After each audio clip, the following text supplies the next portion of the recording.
Tahukah kamu, rangkaian peristiwa menuju proklamasi 17 Agustus 1945 terjadi pada saat Ramadan.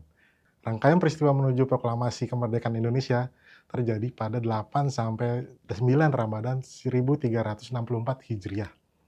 Pada 16 Agustus 1945, tokoh pergerakan kemerdekaan di Indonesia kemudian mendesak tokoh pergerakan nasional yakni Soekarno dan Muhammad Hatta untuk segera memproklamasikan kemerdekaan. Setelah peristiwa Rengas Dengklok di Jawa Barat, pada malam harinya Soekarno dan Hatta kembali ke Jakarta dan singgah di rumah perwira tinggi Angkatan Laut Jepang Laksamana Muda, Tadashi Maeda. Nah, di rumah itu, Soekarno dan Hatta merumuskan teks proklamasi. Karena proses perumusan teks proklamasi dilakukan sampai 17 Agustus dini hari, para tokoh bangsa itu akhirnya santap sahur di rumah Laksamana Maeda. Lantas, apa menu sahur dari para perumus proklamasi itu? Nah, Hatta dalam buku Menuju Gerbang Kemerdekaan mengungkapkan menu santap sahur mereka saat itu. Ternyata menu santap sahur mereka saat itu tidak melibatkan nasi. Akhirnya mereka hanya menyantap makanan seperti roti, telur, dan ikan sarden.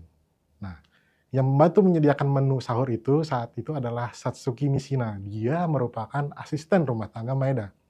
Lantas, mengapa para perumus proklamasi tidak bisa menyantap nasi?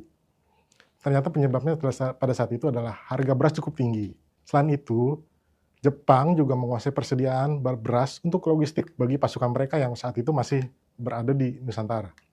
Gitu. Demikian kilasan peristiwa sejarah Indonesia. Nantikan informasi menarik lainnya di kompas.com. Salam.